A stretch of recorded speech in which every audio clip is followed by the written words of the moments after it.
여러분은 공동체를 좋아하시나요? 공동체? 네, 분위기 뭐죠? 네. 대답 안 하셔도 알 것 같아요. 네, 참다운 공동체, 이런 진정한 공동체를 이루는 것은 굉장히 긴 시간과 에너지를 소요하는 일입니다. 굉장히 복잡하고 또 다단하고 또 되게 많은 좀 번거로운 일들이 많은 일이죠. 그래서 한 개인이 성숙해서 성장해 가는 과정에서도 굉장히 많은 일이 있고 그 안에서 좀 인내하고 결단해야 될 수많은 일들이 있잖아요.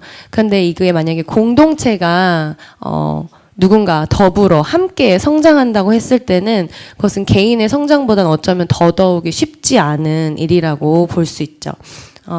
낯선 사람과는 물론이거니와 가족이지만 우리 부모님, 형제 자매 혹은 부부 아니면 자녀와도 온전한 공동체를 이루는 일은 굉장히 복잡다단한 일입니다. 우리가 읽고 있는 민수기는 그런 모습을 보여주고 있는 성경입니다. 이스라엘 백성이 이제 하나님의 공동체로서 하나님의 백성으로서 성장해 나가는 과정을 보여주고 있어요. 그래서 하나님이 이 민수기 말씀을 통해서 보여주시는 모습들을 보면 이 백성들이 공동체로서 어떻게 하나님을 예배하고 또 어떻게 자신들 안에 있는 죄를 다루고 하나님의 명령에 순종하는지를 이 말씀을 통해서 보여주고 계십니다. 그리고 그 모습들이 굉장히 되게 사실적이고 되게 현실적이고 되게 복잡해요. 복잡하고 뭐가 많죠, 일이. 그래서 성경 어디에도 우리의 인생이 쉽다거나 굉장히 자연스럽게 흘러간다거나 꽃길만 걷는다는 얘기는 전혀 없어요. 그래서 우리는 살아갈 때 굉장히 많은 도움을 필요로 합니다. 물론 하나님의 도움이 가장 필요하고요. 가장 절대적이지만 우리는 어떤 조직의 공동체의 도움이 필요한 존재입니다. 그래서 오늘 하나님이 허락하신 공동체에 관련된 말씀을 좀 나누기를 원합니다. 우리가 창세기 출애굽기를 이렇게 쭉 읽다 보면 성경 통독의 위기를 주는 레위기를 만나게 되죠. 그래서 이 레위기를 도대체 어떻게 읽어야 하나 고민하면서 또 그렇지만 또 열심히 이렇게 저렇게 읽어 나가요. 그래서 레위기를 딱 마쳤을 때 뭔가 재밌는 스토리와 흥미진진한 이야기가 전개되는 성경이 나오면 좋겠는데 바로 나오는 게 민수기예요. 심지어 민수기 1장부터 10장은 인구를 세고요. 계속 지파를 세고 그다음에 이제 군대를 이렇게 나누고 진영의 그 위치, 그러니까 지파의 위치를 결정하고 이런 내용들로 좀 복잡한 내용들로 채워져 있어요. 그래서 차마 10장까지 읽지도 못하고 올해 성경 통독은 여기서 그만해야겠다 이렇게 포기하게 되는 그 이탈자들이 굉장히 많이 나오는 부분인 것 같아요. 그래서 우리가 도대체 왜 민수기 1장에서 10장에서 기록된 이렇게 굳이 필요 없는 것 같은 느낌의 어떤 이 내용들? 이렇게 막 인원 세고 업무 분담하고 뭐 레위지파 임명하고 그들의 역할 설명하고 뭐 누가 어떻게 언제 행진할 것이고 나팔 소리의 의미는 뭐고 이런 막 물건의 목록을 정리하고 이런 것들이 왜 여기에 기록돼 있는 것일까 좀 궁금할 수 있는데 이제 민수기가 하나님께서 이 이스라엘 백성을 공동체로 이렇게 이끌어 가시는 공동체로 이렇게 역사하시는 것들을 준비하는 과정이라고 생각하면 그 안에 어떤 규칙과 질서를 세우는 일이 굉장히 중요하기 때문에 이 말씀들이 기록돼 있다는 생각이 들어요. 그래서 어떤 가르침을 주고 기도하는 방법을 알려주고 규율을 지키라고 하고 제도를 세우는 것만큼이나 사람의 숫자를 이렇게 세고 또 업무를 분담하는 것도 공동체 안에서는 굉장히 중요한 일인 거죠. 그래서 또한 하나님께서 이 이스라엘 민족 가운데 어떤 변화를 가지고 오신 것을 우리가 민수기에서 볼 수가 있습니다. 그게 바로 이제 제사 직분을 통해서 하나님이 일을 하시는 것인데요. 이제는 어떤 한 사람이 아닌 한 집단, 한 공동체를 통해서 하나님께서 일을 하시는 것들을 우리가 보게 되는 거죠. 그래서 창세기 출애굽기를 보면 이제 아브라함으로부터 시작해서 이삭과 야곱과 요셉과 이렇게 모세에 이르기까지 하나님이 어떤 개인에게 나타나셔서 하나님의 뜻을 보이시고 말씀하시고 그것을 이루어 나가셨어요. 그런데 이제는 아론과 그 자손이라는 어떤 공동체를 통해서 하나님께서 당신의 뜻을 보이시고 그 일을 이루실 것을 말씀하고 계십니다. 그래서 하나님의 공동체 안에 이런 규칙과 질서들이 세워지는 일들은 굉장히 중요한 일이었던 거죠. 그런 주님의 마음을 웬일로 정말 잘 알고 있는 것처럼 이스라엘 백성이 민수기 1장에서 10장까지 굉장히 이렇게 준비를 철저하게 합니다. 그래서 보면은 되게 일사불란하게 막 군대를 조직을 하고 지파별로, 그리고 레위인이 임명돼서 어떤 역할을 해야 되는지가 이렇게 알려지고, 그다음에 어떤 방법으로 어떤 진영이 먼저, 어떤 지파가 먼저 행진을 할 것인지에 대해서 이들이 이게 착착착 준비를 해요. 그리고 이제 성막 위에 이제 구름이 인도하는 대로 그것들을 따라갑니다. 그치만 이렇게 야심차게 이제 시내산을 떠난 지 얼마 되지 않아서 오늘 본문에 나온 그 사건을 이스라엘 백성이 마주하게 됩니다. 이제 광야 생활이 너무 힘들고 먹고 싶은 음식을 먹지 못하는 것 때문에 이런 불평과 불만이 시작이 돼서 하나님이 진노하셔서 그 진영 끝에 불을 붙이세요. 그래서 모세가 기도해서 다급하게 그 불을 끄고 그렇게 그 일을 이렇게 급하게 마무리를 합니다. 그런데 11장에 보면은 모세도 그 마음을 되게 지키기 힘들어하는 모습이 나와요. 그래서 이스라엘 백성들은 출애굽을 하고 약 1년 정도 그래도 나름 어떤 교육과 훈련을 받았고 또 하나님의 백성이라는 정체성도 알게 된 상황이었어요. 그리고 이렇게 너무 열심히 준비해서 이제 정말 작정을 하고 그 자리를 떠난 것이고, 또 구름을 따라가면서 하나님의 너무나도 분명한 인도하심을 받고 있는 상황이었어요. 그런데 그게 너무나도 무색하게 광야 생활이 너무나도 현실인 거예요. 너무나도 이제 고단하고 녹록하지 않았던 거죠. 제가 이 이스라엘 백성이 누가 우리에게 고기를 주어 먹게 할고 이렇게 고기 먹고 싶어서 막 이렇게 봉기를 일으키잖아요. 그런데 제가 이 마음이 다는 아니라도 되게 조금은 이해가 갔어요. 왜냐면 좀 부끄러운 얘기인데 제가 터키에 있을 때 삼겹살이 되게 먹고 싶더라고요. 근데 거기 이제 삼겹살이 한인 그 레스토랑 외에는 이렇게 팔지 않잖아요. 그래서 제가 저희 팀한테도 얘기 안 했는데 제가 구글로 삼겹살 그림을 찾아본 적이 있어요. 이렇게. 근데 제가 진짜 이해 안 갔던 사람들이 다이어트 하는데 뭐 먹고 싶으면 이렇게 사진 찾아보는 사람들이 있더라고요. 근데 그게 너무 이해가 안 갔거든요. 그럼 더 먹고 싶지 않나? 왜 저렇게까지 해? 그냥 먹지. 이랬는데 돼지고기를 한 6개월을 못 먹으니까 저에게도 그런 이상현상이 생기더라고요. 그래서 사진을 찾아보고 그랬어요. 근데 제가 만약에 저희 팀장님이었던 주용관 선생님한테 가서 나에게 삼겹살을 먹게 해라 이렇게 따질 수는 없잖아요. 그리고 제가 만약에 문 앞에 앉아가지고 내가 서울에 있을 땐 삼겹살도 먹고 보쌈도 먹고 족발도 먹었는데 여긴 빵밖에 없다 이렇게 막 울면서 그랬다면 주용 간사님이 얼마나 마음이 아프고, 또 옆에 있던 선이는 나도 마라탕이 먹고 싶다, 꼬바로가 먹고 싶다 이런 얘기들을 이렇게 막 원망이 이렇게 번져 나가면서 정말 힘들었겠죠. 그런데 이제 모세는 이 뭐 한두 명도 아니고 뭐 몇십 명도 아니고 몇백 명도 아니고 성경에 보면요, 온 종족들이 각기 장막 문에서 우는 것을 들었다고 했어요. 그러니까 난리가 난 거예요. 모든 사람들이 이제 고기를 먹고 싶어서 이제 울면서 이렇게 있는 모습을 보고 또 들은 거죠. 그래서 혼자 이렇게 장막에서 고기가 너무 먹고 싶다 이렇게 우는 것도 아니고 문 앞에서 이렇게 우는 모습은 결국은 이 상황에 대해서 모세 네가 책임을 져라 라고 말하는 것과 다를 바가 없잖아요. 그런데 이제 우리가 조금 당황스러운 건 그동안 모세가 이런 어려움이 있을 때마다 그래도 잘 해결을 해왔잖아요. 하나님한테 음성을 듣고 돌파하고 뭐 금식도 하고 이러면서 이 상황들을 잘 돌파해 왔었는데, 이 모세가 굉장히 흔들리는 모습이 나오니까 우리도 약간 좀 불안하고 당황스러운 마음이 들죠. 그래서 우리 민수기 11장 11절에서 15절 좀 같이 읽었으면 좋겠습니다. 시작. 모세가 여호와께 여짜오되 어찌하여 주께서 종을 괴롭게 하시나이까? 어찌하여 내게 주의 목전에서 은혜를 입게 아니하시고 이 모든 백성을 내게 맡기사 내가 그 짐을 지게 하시나이까? 이 모든 백성을 내가 배웠나이까? 내가 그들을 낳았나이까? 어찌 주께서 내가 양육하시는 품뜻 그들을 품에 품고 주께서 그들의 열조에게 맹세하신 땅으로 가라 하시나이까? 이 모든 백성에게 줄 고기를 내가 어디서 얻으리까?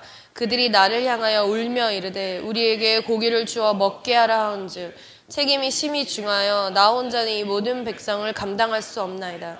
주께서 내게 이같이 행하실진대 구하옵나니 내게 은혜를 베푸사 즉시 나를 죽여 내가 고난당함을 내가 보지 않게 하옵소서. 그러니까 모세가 하나님한테 얘기하고 있는 거는 하나님 얘들이 내 애예요? 내가 낳았어요? 왜 나한테 얘네 책임지라고 하시는 거예요? 왜 나한테 얘네 가나안 땅에 데리고 가라고 하시는 거예요? 아니 그렇게 했으면 좀 은혜를 주셔서 쉽게 하던지 고기 먹고 싶다고 하는데 내가 이걸 어떻게 먹여요? 그러니까 하나님 지금 나를 도와줄 수 있는 거는 그냥 나를 죽여주는 거예요. 나를 죽여주세요. 이런 기도를 하고 있는 거죠. 그래서 모세가 굉장한 절망 가운데 있는 것을 우리가 이 기도를 통해서 알 수가 있어요. 근데 사실 모세가 절망 가운데 있었던 거는 한두 번이 아니거든요.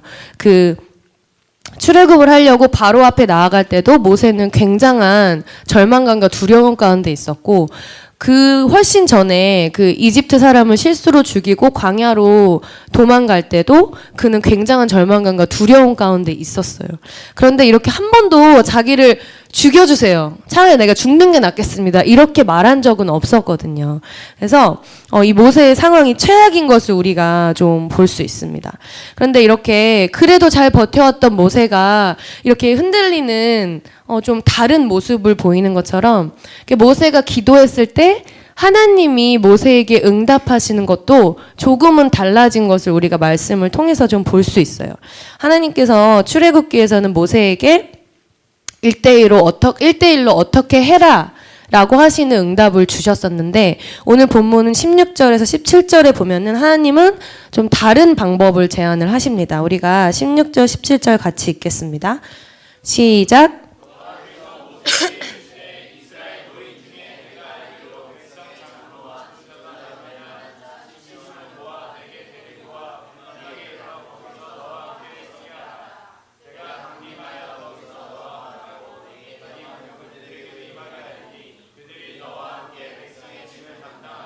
너 혼자 담당하지 아니하리라. 예전 같으면 하나님께서 지팡이를 하늘로 들어봐 메추라기 때가 올 거야 이렇게 하실 법한데 하나님께서 어떻게 해라라고 말씀하신 게 아니라 그 이스라엘 백성 가운데서 70인의 장로와 지도자가 될 사람을 뽑아서 데리고 와라 이렇게 말씀을 하세요. 그래서 모세의 기도에 하나님께서 70명으로 이루어진 공동체를 그 답으로 주십니다. 하나님께서 개인을 넘어서서 공동체를 통해서도 일하시겠다라고 하는 것을 우리가 알 수 있는 말씀인 거죠. 그럼 이런 위기와 어려움 가운데서 하나님이 모세에게 허락하셨던 그 공동체는 어떤 모습을 가지고 있는가를 좀 살펴보기를 원합니다. 첫 번째 그 공동체가 가진 모습은요. 짐을 나누어 지는 모습이 있었어요. 하나님께서 절망 가운데 있는 모세에게 함께 백성의 짐을 담당하고 혼자 담당하지 말라라고 말씀을 하시면서 70명을 모으라고 하십니다. 모세가 홍해를 가르고 반석을 쳐서 물을 얻어내고 또 시내산에서 10계명을 받는 위대한 지도자였지만 그에게도 여전히 공동체가 필요한 것이었죠. 그런데 하나님께서 이 70명의 공동체를 부르라고 하신 이유는 어떤 이제 문제 해결만을 위한 것은 아니었어요. 오늘 본문을 보면 알겠지만 사실 이 고기를 먹는 문제 있잖아요. 이스라엘 백성들이 요구했던 고기를 먹는 문제는 결국 하나님께서 해결을 하세요. 하나님께서 메추라기를 몰고 오셔서 그들을 먹이시는 거는 하나님이 해결을 하십니다. 모세와 70명의 그 공동체가 해결한 문제는 아니었어요. 그럼 하나님께서 도대체 왜 이 70명을 모으라고 하셨는지 해왔는가, 그리고 짐을 나누어진다라는 것은 무엇인가를 좀 살펴보기 원하는데요. 짐을 나누어지는 것이 어떤 실제적이고 현실적인 문제를 같이 해결하는 걸 수도 있지만 사실 대부분의 경우는 그 상황에 같이 서는 것을 말합니다. 민수기 11장 16절 이렇게 후반부를 보면 하나님께서 모세에게 70명을 모아 데리고 와 회막에 이르러 너와 함께 서게 하라 라고 하세요. 그러니까 데리고 와서 뭘 해라 이렇게 하시는 것이 아니고 함께 서라고 하시는 거죠. 그래서 짐을 나누어진다라는 것은 그 상황에 함께 서는 것입니다. 제가 개인적으로 좀 어려운 일을 겪었을 때 우리 목사님과 우리 간사님들이 저희 집에 오신 적이 있어요. 근데 오셔서 뭐 예배를 드리셨거나 야, 분위기 왜 이래? 게임 한 판 하자. 분위기 좀 띄워보자. 뭐 이런 노력을 하셨다거나 이런 게 아니고요. 이렇게 그냥 오셔서 잠깐 앉아 있다가 이렇게 가셨어요. 근데 이제 제가 그때 느낀 게 뭐였냐면 이거였어요. 함께 서는 것이 무엇인가. 그냥 그 상황에 들어와서 나와 함께 서 있어 주는 것만으로 해도 그때 제 안에 있었던 어떤 상실감이나 아픔이나 고통이 나누어지는 것을 제가 느낄 수 있었어요. 그래서 그 상황 안으로 들어와서 함께 서는 것만으로도 이렇게 짐이 나누어지는 것입니다. 하나님께서 모세에게 이제 그런 공동체를 주신 거죠. 그래서 60만 장정이 먹을 수 있는 메추라기를 같이 잡을 수 있는 공동체를 주실 수도 있었는데 하나님은 그 공동체를 주신 것이 아니고 그 이스라엘 백성을 향한 하나님의 마음을 그 부담감을 나눌 수 있는 공동체를 주신 것입니다. 그래서 결국은 문제를 해결하는 것보다 그 마음을 나누는 것이 공동체의 진정한 의미인 것 같아요. 그래서 짐을 나눈다는 것은 그 상황에 발을 들여놓는다는 거죠. 발을. 근데 이제 어떤 상황에 발을 들여놓을 때 저희 안에 드는 두려움이 있잖아요. 내가 발을 들여놨는데 내가 생각했던 것보다 상황이 더 나쁘고 내가 감당할 수 없는 감정을 마주하게 되면 어떡하지? 그리고 내가 발을 들여놨는데 나까지 나빠지는 거 아니야? 이런 감정들이 두려움들이 생길 수 있습니다. 하지만 그런 두려움을 이기고 그런 상황 가운데서 같이 들어가서 같이 서는 것 그것이 진정한 하나님이 주신 공동체의 모습인 것 같습니다. 그들은 회막에서 같이 서 있고 또 진중에서는 같이 살았어요. 그래서 우리가 그들과 함께 서고 또 함께 사는 것이 하나님이 주신 공동체의 모습인 줄 믿습니다. 금요일 날 다 아시겠지만 목사님 가정에 이사가 있었어요. 근데 그 과정이 좀 쉽지 않았고 또 우리가 또 기도하고 그렇게 했는데 제가 이제 엘리야의 예배 목요일 저녁에 이제 기도를 하면서 특별히 그것을 위한 기도 제목을 나누고 뭐 그런 시간은 아니었는데 제가 기도하는 가운데 이제 그 목사님 가정에 이사에 대한 이렇게 기도하라는 마음을 주셔서 이렇게 기도를 했어요. 근데 저는 되게 이기적이고 개인적인 사람이거든요. 그래서 개인주의가 발달한 미국에서 와서 그런 게 아니고 제 자체가 되게 이기적이고 약간 개인주의 성향이 강한 사람이에요. 그래서 공동체 안에서 뭔가를 막 이렇게 하기보다 혼자 하는 거 더 좋아하고 혼자 있는 시간이 필요하고 그게 잘 안 되면 좀 스트레스를 받고 이런 개인주의적인 성향이 이기적인 성향이 좀 강한 그런 사람인데요. 그런데 이제 하나님께서 이제 그런 공동체 안에서 일어나고 있는 일에 대해서 하나님 마음을 주셔서 이제 기도를 하게 됐어요. 그래서 제 안에서 일어난 마음이 아니라 하나님이 주신 마음인 것 같아요. 그래서 기도하는데 제 안에 어떤 이렇게 실제적으로 제가 뭔가 도와줄 수 있거나 어떤 필요를 공급할 수 있는 그런 상황이 되지 않는 거에 대해서 좀 답답한 마음이 있었어요. 그런데 하나님께서 그냥 그 가정이 느낄 그 마음과 그 상황에 대해서 같이 서라라는 마음을 주시는 거예요. 그래서 그것을 위해서 기도하고 같이 그 상황을 마주하기로 결단하고 이제 그 상황에 섰는데 그러니까 그 일이 너무 제 일처럼 느껴지더라고요. 그 눈물이 많이 나고 남의 일 같지 않고 내 일 같이 느껴지는 그런 일들이 있었어요. 그래서 우리가 그리고 이제 하나님께서 그 목사님 가정에 가정이 느끼고 있던 그 짐이 나누어지고 있다라는 평안한 마음도 부어주셨어요. 하나님께서 모세에게 말씀하신 공동체는 그렇게 함께 짐을 나누는 모습을 가진 공동체였습니다. 두 번째로 하나님께서 모세에게 허락하신 공동체의 모습은요. 한 영을 받는 모습을 가지고 있었어요. 한 영을 나누는 모습을 갖고 있었습니다. 우리가 민수기 11장 25절에서 27절 말씀 같이 읽도록 하겠습니다. 시작. 그에게 임한 영을 70 장로에게도 임하게 하시니 영이 임하신 때에 그들이 예언을 하다가 다시는 하지 아니하였더라. 그 기명된 자 중 엘다시라 하는 자와 메다시라 하는 자 두 사람이 진영에 머물고 또 영이 임하였으므로 진영에서 예언한지라. 한 소년이 달려와서 모세에게 전하여 이르되 엘닷과 메닷이 진중에서 예언하나이다 하니. 그래서 하나님께서 모세에게 부어주었던 영을, 동일한 영을 그 70명에게도 이렇게 임하게 해 주셨어요. 제가 영어로 보다가 조금 이제 흥미로운 거를 발견했는데, 이제 민수기 11장 25절 영어로 보면 And he took some of the power of the spirit that was on him and put it on the 70 elders 이렇게 나와 있어요. 근데 이거 좀 보면은 모세가 받은 영을 그대로 받았다는 어떤 느낌보다 모세가 받았던 그 영의 일부분을 그 70명에게 나눠줬다라고 하는 느낌이 훨씬 강하거든요. 그래서 이렇게 70명의 이 공동체가 모세에게 임했던 영을 나누어 받는 그런 모습이 있었습니다. 이 영이 나누어지는 과정에서 엘닷과 메닷이라고 하는 사람이 이렇게 기명됐음에도 불구하고 그 자리에 있지 않고 진중에 남아 있었어요. 그런데 그들에게도 동일한 영이 부어집니다. 그들이 왜 진중에 남아 있었는지는 확실히 알 수는 없지만 하나님께서 위치에 상관없이 동일한 영을 그들에게 부어주시는 것을 우리가 볼 수 있어요.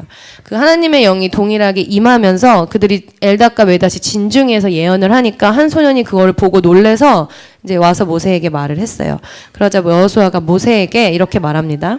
택한 자 중 한 사람 곧 모세를 섬기는 눈의 아들 여호수아가 말하여 이르되 내 주 모세여 그들을 말리소서. 모세가 그에게 이르되 내가 나를 두고 시기하느냐. 여호와께서 그의 영을 그의 모든 백성에게 주사 다 선지자가 되게 하시기를 원하노라. 여호수아는 그 진 안에서 예언을 하고 있는 엘닷과 메닷이라는 사람을 좀 막기를 원했어요. 이 여호수아는 어떻게 보면 모세의 오른팔이죠. 오른팔. 그리고 이 70인의 그 장로와 그 지도자 안에 선정이 된 사람이고 또 회막을 떠나지 않고 늘 하나님을 예배하고 하나님을 사랑하는 굉장히 영적인 그리고 큰 영향력이 있는 사람이었어요. 그런데 이제 모세가 70명에게 동일한 영이 부어지는 것을 보면서 이 일이 자기의 리더십에 어떠한 영향을 끼칠지를 생각하지 않고 하나님께서 동일한 영을 부어주셔서 공동체로 일하기를 원하신다고 하신다면 이것이 최고의 방법이고 이것이 해결책이라고 하는 것을 알았던 것 같아요. 그래서 여호수아의 어떤 제안이라면 받아들일 만한 인물이잖아요. 여호수아가. 그럼에도 여호수아의 말을 그렇게 바로 받아들이거나 또 엘닷과 메닷이라는 사람이 그 자리에 있지 않음에도 하나님의 영을 받아서 이렇게 예언하는 것들을 뭐 질투하거나 그릇된 시기로 그들을 막으려고 하는 시도를 하지 않았던 거죠. 그래서 모세는 하나님께서 행하시는 일들에 대해서 시기와 질투로 반응하지 않고 하나님이 이렇게 하신다면 내가 시기로 질투로 반응할 때 이 공동체가 무너지고 손상된다라는 것을 알았던 것 같아요. 그래서 하나님이 동일한 영을 부어주시는 것에 대해서 이 영이 모든 사람에게 부어지기를 원한다라고까지 말할 정도로 모세는 그것을 기뻐했습니다. 이스라엘 백성들은 하나님의 자녀이지만 여전히 싸우고 말다툼하고 불평불만하고 갈등하고 또 반역하고 죄를 짓는 그런 존재이기 때문에 공동체 안에서 서로가 서로에게 도움을 주는 역할을 감당했어야 했어요. 그리고 공동체에서 서로에게 도움을 주기 위해서 하나님이 선택하신 방법이 한 영을 부어주시는 것이었어요. 그래서 그 안에서 개개인의 어떤 사사로운 것들이 그 하나님의 영이 부어졌을 때 다 덮어지는 것이죠. 그래서 우리도 여전히 죄인이기 때문에 죄성이 있기 때문에 우리의 어떤 기준, 우리의 능력이나 우리의 실력이나 우리의 어떠함으로 누군가를 시기하고 질투하고 또 구분하려고 하는 죄성이 우리 안에 있고 그런 시도들을 하려고 하는 마음들이 있지만 하나님의 영이 우리 안에 동일하게 부어졌을 때 그것들이 잠잠해지는 것들을 우리가 경험할 수 있습니다. 얼마 전에 제가 그 교회 한 자매랑 기도 제목을 나눌 기회가 있었어요. 근데 그 자매가 그런 얘기를 하더라고요. 자기가 교회의 공동체를 통해서 부어주시는 하나님의 뜻과 인도하심을 따라서 교회의 몸을 맡긴 채로 지금까지 온 것 같다라고 얘기를 하더라고요. 그래서 우리의 어떤 월드미션 교회 공동체를 돌아봐도 하나님께서 어떤 일을 행하실 때 우리에게 먼저 한 마음과 한 영을 부어주시고 그것대로 인도해 오셨다라는 것을 우리가 부인할 수 없습니다. 그래서 하나님께서 늘 우리의 마음을 먼저 만지시고 우리의 개개인의 어떤 사사로운 부분들을 한 영으로 덮으셔서 하나님께서 원하시는 곳으로 우리를 인도하셨습니다. 그래서 하나님께서 부르신 공동체는 동일한 하나님의 영을 나눈 모습이 있고 우리의 어떠함을 드러내기보다는 상대방이 서로가 복과 기쁨을 누리는 것을 기뻐하는 모습이 있습니다. 그런데 하나님께서 이 70명의 공동체를 이렇게 그냥 짐을 나누고 또 이렇게 한 영을 받는 것에서 그치는 것이 아니라 어떤 목적을 가지고 부르셨어요. 어떤 목적. 그것은 바로 모세가 혼자 할 수 없다라고 고백했던 것들을 같이 하는 것이 그 공동체의 목적이었어요. 하나님께서 모세의 어떤 그런 내가 혼자 할 수 없습니다. 책임이 너무 큽니다. 부담이 너무 큽니다라고 기도한 후에 응답으로 주신 이 70명의 공동체는 그 일을 같이 하는 사명을 가진 자들이었습니다. 모세가 혼자 할 수 없어서 하나님께서 이 70명의 공동체와 함께 하라고 맡겨주신 첫 번째 일은요. 이스라엘 백성을 향해서 아버지의 마음을 가지는 것이었어요. 아버지의 마음. 우리가 민수기 11장 12절을 좀 그 모세의 그 feeling, 모세의 그 마음을 담아서 좀 같이 읽어봤으면 좋겠습니다. 시작.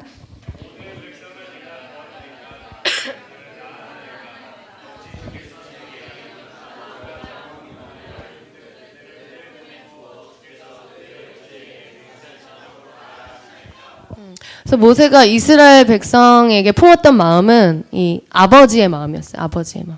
그 젖먹이를 품고 있는 아버지와 같은 마음이 모세에게 있었던 거죠. 그런데 모세가 그것을 혼자 할 수가 없는 일인 거예요. 그래서 하나님께서 그래 그 70명을 불러서 그걸 같이 해라 라고 해서 공동체를 허락하신 거죠. 그래서 주님은 공동체에 아버지의 마음을 갖기를 요구하고 계십니다. 아버지가 자녀를 사랑하고 자녀를 위해서 헌신하고 자녀의 필요가 있으면 그것을 위해서 무엇이라도 하는 희생하는 마음을 가지고 있는 것을 우리가 절대 부인할 수가 없죠. 실제로 그것을 할 수 있냐 없냐 능력의 문제를 떠나서 아버지의 마음을 우리가 의심할 여지는 전혀 없습니다. 그런데 주님은 모세뿐만 아니라 이 70명의 공동체도 모세와 동일하게 아버지의 마음, 이스라엘 백성을 향한 아버지의 마음을 갖기를 원하셔서 이들을 세우셨습니다.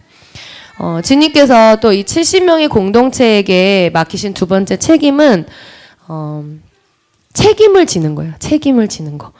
민수기 11장 13절에서 14절을 보면요. 이 모든 백성에게 줄 고기를 내가 어디서 얻으리이까? 그들이 나를 향하여 울며 이르되 우리에게 고기를 주어 먹게 하라 하온즉 책임이 심히 중하여 나 혼자는 이 모든 백성을 감당할 수 없나이다. 모세에게는 이스라엘 백성을 향한 책임감이 있었어요. 그 가나안 땅으로 끝까지 데리고 가야 한다는 책임감도 있었고 그 과정 가운데서 이들의 필요, 이들이 있어야 하는 모든 것들을 공급해야 한다는 그 책임감이 있었던 것이죠. 그래서 하나님께서 모세의 기도를 들으신 후에 이 70명을 세우면서 이 동일하게 이 책임감을 갖기를 원하셨어요. 그래서 사실 이 공동체 안에는 우리가 서로가 서로에게 책임이 있어요. 서로의 인생에 책임감을 느끼는 일들이 굉장히 많이 있습니다. 제가 양육하는 지체에게 무슨 일이 생기면 제가 그거에 대한 책임감을 느끼겠죠. 그것이 저로 비롯된 일이 아니라 할지라도. 그래서 직접 도울 수 있는 일은 돕고 또 마음으로 함께 설 수 있는 일은 또 그렇게 하고 또 하나님의 인도하심을 구하고 기도하면서 그 과정을 헤쳐나가겠죠. 그리고 또 그 지체의 어떤 상태, 표정이 어떤가. 오늘 말투가 왜 저러지? 기분이 안 좋은가? 이런 것들도 계속 생각하게 되죠. 왜냐하면 이 지체가 어떤 상황이고 어떤 상태인지를 알아야 하니까 내가 이 지체의 인생에 책임감을 느끼고 있는 거예요. 그런데 책임감을 느끼고 있는 것이지 제가 책임을 질 수 있는 존재는 아니잖아요. 최종 책임은 우리 주님이 주시기 때문에 그 안정감에서 감사함으로 서로에 대한 책임감을 우리가 느낄 수 있는 것이라 생각합니다. 그래서 하나님께서는 이 공동체 안에 이런 서로를 향한 책임감이 있기를 원하셨어요. 그래서 모세 혼자가 아닌 70명의 공동체를 세워주신 것입니다. 그런데 되게 아이러니하게도 우리가 이런 공동체 안에 있는 서로를 향한 헌신과 서로를 향한 책임감, 이것이 부담스러워서 공동체에 있기를 싫어하는 마음이 드는 경우가 있는 것 같아요. 그래서 우리 안에 공동체가 서로 짐을 나누고 한 영을 받은 어떤 따뜻하고 아름다운 이렇게 모습이 있다라는 걸 알잖아요. 그런데 지금 제가 당장 이보다 더 따뜻하고 아름다울 수 없으니까 우리 다 같이 삽시다. 이렇게 공동생활을 합시다. 이렇게 하면 여러분들이 머리가 재빨리 돌아가겠죠. 어떻게 해야 되지? 살아야 되나 말아야 되나? 너는 살 거냐? 어떡하지? 이런 계산과 여러 가지 생각과 이런 길고 짧은 시간들을 거친 후에 어떤 결정을 하겠죠. 그럼 우리가 이 공동체가 아름답고 굉장히 따뜻하다라는 것을 이렇게 알고 있음에도 불구하고 공동체 안에서 서로를 향한 어떤 책임과 헌신이 좀 부담스러워서 그것을 좀 피하고 싶은 마음이 우리 안에 있는 것 같아요. 또한 우리가 공동체 안에 있는 것이 부담스럽게 느껴지는 이유 중 하나는 내가 공동체 안에서 얼마나 섬김과 헌신과 그런 보호를 받았는가, 그것을 알지 못할 때 우리가 이것을 굉장히 부담스럽게 여기는 경우가 많습니다. 오늘 민수기 11장을 보면 처음 시작이 이스라엘 백성들이 막 불평해서 하나님이 노하셔서 그 진영 끝에 불을 이렇게 지르세요. 그래서 모세가 기도해서 다급하게 그 불을 끕니다. 그런데 이스라엘 백성들은 이 불이 꺼져서 자기네들이 살아갈 수 있었음에도 불구하고 그 불이 누구 때문에 꺼졌는지를 몰랐어요. 자기들이 어떻게 살아남아 있었는지를 알 수가 없었고, 그걸 알았다고 해도 감사하지 않고 당연한 것으로 여겼기 때문에 며칠이 못 가서 또 고기 타령을 하면서 또 불평불만을 하게 된 거죠. 이렇게 또 고기 때문에 이렇게 불평하면서 울고 이런 상황에서도 후에 나중에 메추라기가 그 진영 사방에 이렇게 하루 종일 다니면서 이렇게 모아야 할 만큼 많이 쌓였을 때도 있잖아요. 이스라엘 백성들이 그거를 모으고 주우러 다니고 먹으면서도 이 메추라기가 여기 쌓여 있는 것 뒤에 모세가 그 책임감과 그 헌신으로 진짜 처절하게 몸부림치면서 기도해서 이것을 얻어냈다라는 것을 이스라엘 백성은 알지를 못했어요. 그러니까 자기들이 이스라엘이라는 민족, 큰 민족 안에 공동체로 있긴 했지만 그 공동체 안에서 요구되는 어떤 헌신과 책임감을 몰랐기 때문에 자기의 욕구와 자기의 필요만 보게 되는 그런 모습들을 우리가 봅니다. 하나님께서는 한 사람이 아닌 공동체로서 일하기로 결심하셨기 때문에 규칙과 어떤 질서들을 세우면서 이스라엘 백성들을 준비시켜 나가셨습니다. 이 가운데는 한 사람의 헌신과 한 사람의 책임감이 있어야 하는 것이 아니고 공동체 안에 서로를 향한 헌신과 서로를 향한 책임감이 필요합니다. 그래서 하나님께서 서로의 짐을 나누어 지고 한 영을 부어 주신 것입니다. 그래서 민수기라는 이 모세 오경의 네 번째 책은요, 인구 조사를 했기 때문에 한국말로는 민수기라고 번역이 됐고 영어로는 numbers라고 숫자들이라고 번역이 됐어요. 그런데 사실 히브리어 그 제목은 광야에서라고 합니다. 광야에서. 그래서 우리는 이 인생이라는 광야길을 절대로 혼자 갈 수 없는 존재들입니다. 우리는 공동체가 필요하고 공동체와 함께 가야 하는 존재들입니다. 그래서 우리의 연약함을 아시는 주님께서 우리에게 공동체가 필요하다는 것을 아셨어요. 그래서 성부, 성자, 성령 하나님 이 완전한 공동체 안에 우리를 초대하시고 우리가 뭘 한 것이 없는데도 불구하고 우리가 그 공동체에 연합할 수 있도록 해주셨어요. 그래서 우리가 그 완전한 공동체 안에서 얼마나 헌신을 입고 있고 얼마나 보호받고 있고 얼마나 사랑받고 있고 얼마나 은혜를 누리고 있고 또 그 우리를 끝까지 포기하지 않으시는 그 책임감으로 우리를 주님께서 붙들고 계시다라는 것을 안다면 우리가 지금 속해 있는 우리 교회 또 가정 또 우리의 회사, 학교, 이 공동체 안에서 하나님이 주신 마음으로 짐을 나누고 또 하나님의 영을 받아서 서로에게 책임을 지고 헌신하는 그런 공동체의 모습을 이룰 수 있을 것이라 생각합니다. 우리가 함께 이 시간에 기도하기를 원합니다. 기도하기 전에 우리 같이 찬양했으면 좋겠는데요.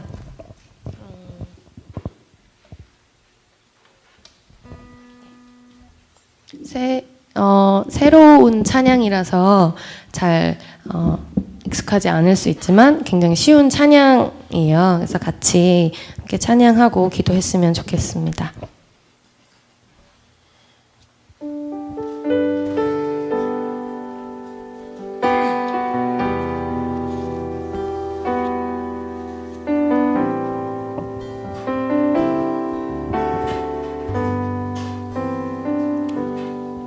당신은 시간을 뚫고 이 땅 가운데 오셨네. 우리 없는 하늘 원치 않아 우리 삶에 오셨네. 자신의 편안 버리고 우리에게 평안 주셨네. 가장 낮은 자의 모습으로 우리 삶에 오셨네.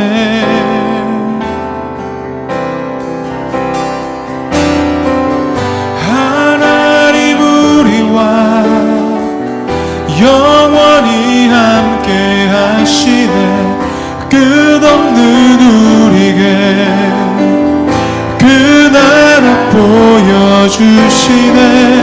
연약한 자들의 친구가 되어 주시고 힘없는 우리의 인생을 위로하시네.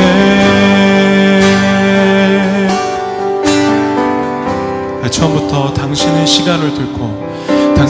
시간을 뚫고 이 땅 가운데 오셨네. 우리 없는 하늘 원치 않아 우리 삶에 오셨네. 자신의 편안 버리고 우리에게 평안 주셨네. 가장 낮은 자의 모습으로 우리 삶에 오셨네. 하나님 우리와 영원히 함께 하시네. 끝없는 우리에게 그 나라 보여주시네. 연약한 자들의 친구가 되어 주시고 힘없는 우리의 인생을 위로 하나님 우리와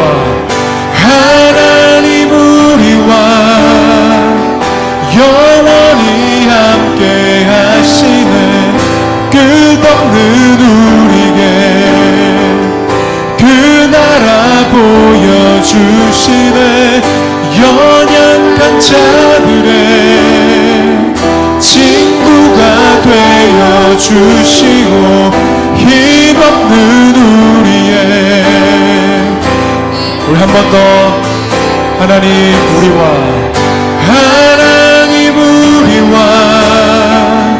영원히 함께 하시네.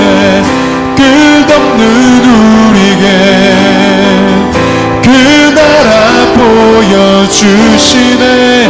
연약한 자들의 친구가 되어 주시고 힘없는 우리의 인생을 위로하시네. 우리가 이 시간에 기도할 때 우리가 이 광야 같은 삶에서 공동체가 필요한 존재임을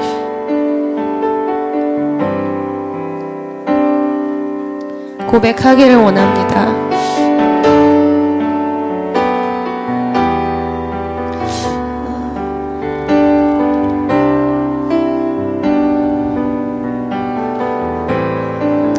우리가 공동체가 필요한 연약한 존재인데 우리의 그 연약함을 아셔서 삼위 하나님 그 공동체 안으로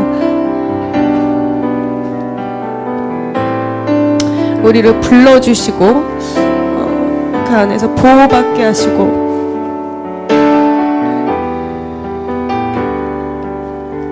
그 끝없는 책임감으로 우리를 인도하고 계시는 하나님께 또 감사하는 기도를 우리가 좀 드렸으면 좋겠습니다. 함께 기도하겠습니다.